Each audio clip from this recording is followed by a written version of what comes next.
School के 6 लड़के जब अपने स्कूल से भाग निकले तो सीधा एक ऐसे वीरान आइलैंड पर जहाँ पहुंचे जहाँ वो पूरे 15 महीनों तक फंसे हुए रहे। और सबसे हैरत की बात यह थी कि आखिरकार ये लोग जिंदा मिले या मरे हुए। अचानक एक दिन बोर्डिंग स्कूल के स्टाफ को एहसास हुआ कि उनके स्कूल के 6 लड़के रात के अंधेरे में गायब हो चुके हैं। शुरुआत में उनको लगा कि सख्त रूल की वजह से ये बच्चे स्कूल छोड़कर अपने घर चले गए हैं, लेकिन जब स्कूल वालों ने उनके घर फोन किया तो पता चला कि वो वहाँ भी नहीं पहुंचे।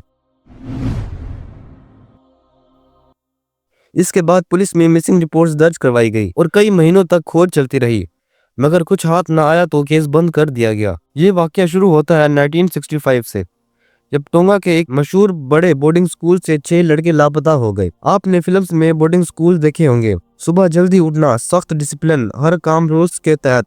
इस वजह से ये 6 लड़के स्कूल के सख्त सिस्टम से बिल्कुल तंग आ चुके थे। उनके नाम थे सियोनी, स्टेफन, कोलो, डेविड, लूक और मानो। एक शाम ये सारे दोस्त बैठे बातें कर रहे थे, तभी सियोनी ने कहा कि आओ कुछ ऐसा करते हैं जिससे दिल को सुकून मिले और इस स्कूल के बंधन से निजात।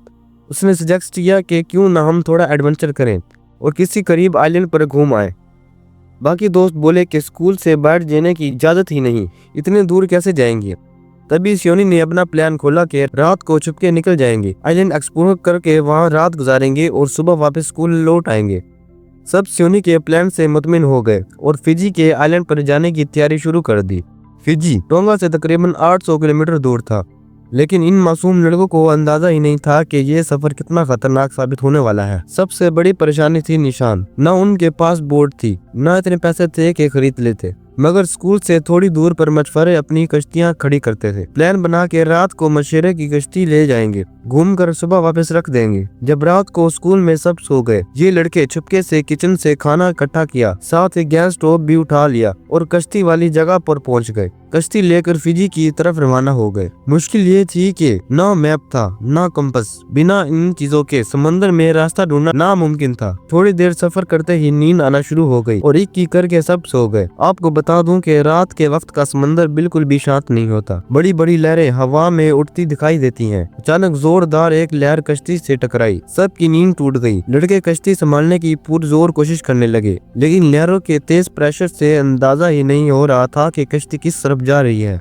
जब लहरें कुछ थमी तो सामने एक बड़ा सा आइलैंड नजर आया। सब खुशी से झूम उठे। लड़के कश्ती उस तरफ मुड़ना चाहते थे, मगर रात की लहरों ने कश्ती को इतना नुकसान पहुंचाया कि कंट्रोल बिल्कुल खत्म हो चुका था। सब ने हाथ पानी में डालकर चप्पू की तरह चलाना शुरू कर दिया और किसी तरह आइलैंड के किनारे तक पहुंच गए। अभी वो आइलैंड के नीचे ही थे। ऊपर चढ़ना मुश्किल था क्योंकि सामने ऊंचे ऊंचे पहाड़ थे। थकन से बेहाल लड़के नीचे गारों में सुकून की तलाश में रुक गए। कुछ देर बाद दूसरी तरफ पहुंच गए। ये फिजी नहीं बल्कि अटा आइलैंड था, जो फिजी से काफी दूर था। शुरुआत में सबको लगा कि कोई कश्ती गुजरेगी तो मदद मांग लेंगे और स्कूल वापस लौट आएंगे, मगर किस्मत ने साथ ना दिया। ये आइलैंड इतना वीरान था कि यहाँ से कश्तियों का गुजरना भी नहीं होता था। साल में कभी कभार कोई कश्ती यहाँ से गुजरती थी, वो भी किस्मत से। इंतजार करते करते अगली रात आ गई। भूख और प्यास से हालत खराब थी। खाने के बगैर इंसान चंद दिन गुजार सकता है, लेकिन पानी ना पीने से 3 दिन में ही जान निकल जाती है। आइलैंड पर साफ पानी कहीं ना था। प्यास से बेकरारी बढ़ रही थी। जब खाने और पीने को कुछ भी ना मिल सका और लड़के मरने की हालत को पहुंच गए, तब एक लड़के ने परिंदों के घोंसले से अंडा निकाला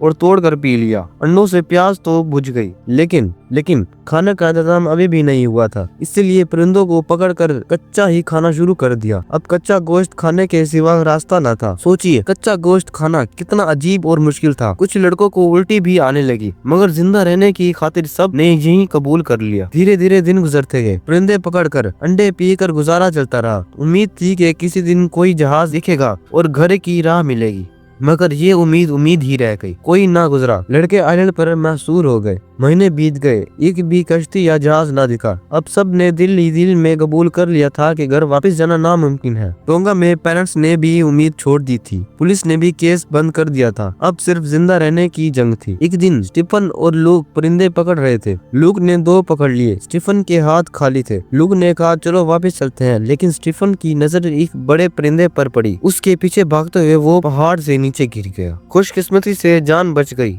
मगर टांग टूट गई। बाकी दोस्त उसको उठाकर ऊपर लाए, लेकिन दवा या दर्द की गोली कुछ ना था। स्टीफन दर्द से तड़प रहा था। कई दिनों तक चीखें मारता रहा। फिर एक दोस्त ने एक जुगाड़ लगाया, लकड़ी और पत्तों से टांग बांध दी। सिर्फ कुछ ही दिनों बाद उसकी टांग ठीक होने लगी। लड़कों को आग जलाना आ गया। ये उनके लिए एक बड़ा तोहफा था। अब कच्चा गोश्त खाने की मजबूरी खत्म। आग से उनको एक और भी फायदा हुआ। पहले एक लड़का पहाड़ पर नजर रखता था, अब धुआं दूर तक दिखाई देता था। ऐसे ही वक्त गुजरता रहा। 15 महीने कैसे बीत गए उन्हें खुद भी नहीं पता था। इतने अरसे में उन्होंने आइलैंड को अपने लिए रहने के लायक बना दिया।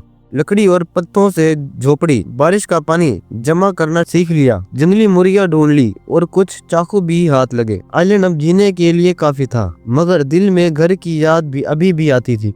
आखिर एक दिन स्टेफन को दूर एक कश्ती दिखी। उसने पत्ते हिलाए, हाथ हिलाए। कश्ती पर पीटर नाम का शख्स था। उसने धुएं का एक गुब्बारा दूर से देखा और करीब आया। दूरबीन से देखा तो स्टीफन हाथ हिला रहा था। पहले तो पीटर ने सोचा कोई कबायली है, क्योंकि लड़कों के कपड़े अब बिल्कुल बदल चुके थे और वो हुलिये से वाकई कबीले के लोग लग रहे थे। पीटर ने वापस जाकर पूरी कहानी मीडिया को सुनाई। देखते ही देखते खबरें इन लड़कों से भर गई। ये दास्तान हर जगह फैली और बहादुरी का पता चला। इनके इस वाक़े पर एक बड़ी फिल्म भी बनी और पीटर को भी उसका हिस्सा मिला, क्योंकि उसी ने दुनिया को ये वाक़या बताया था। अब मेरा आपसे सवाल है, अगर आप उन लड़कों की जगह होते और 15 महीने इसी आइलैंड पर फंसे रहते तो जिंदा कैसे रहते या वापस कैसे आते? कमेंट में जरूर बताएं। अगर ये कहानी अच्छी लगी हो तो चैनल को सब्सक्राइब करना ना भूलिए। मिलते हैं अगली वीडियो में। अल्लाह हाफिज।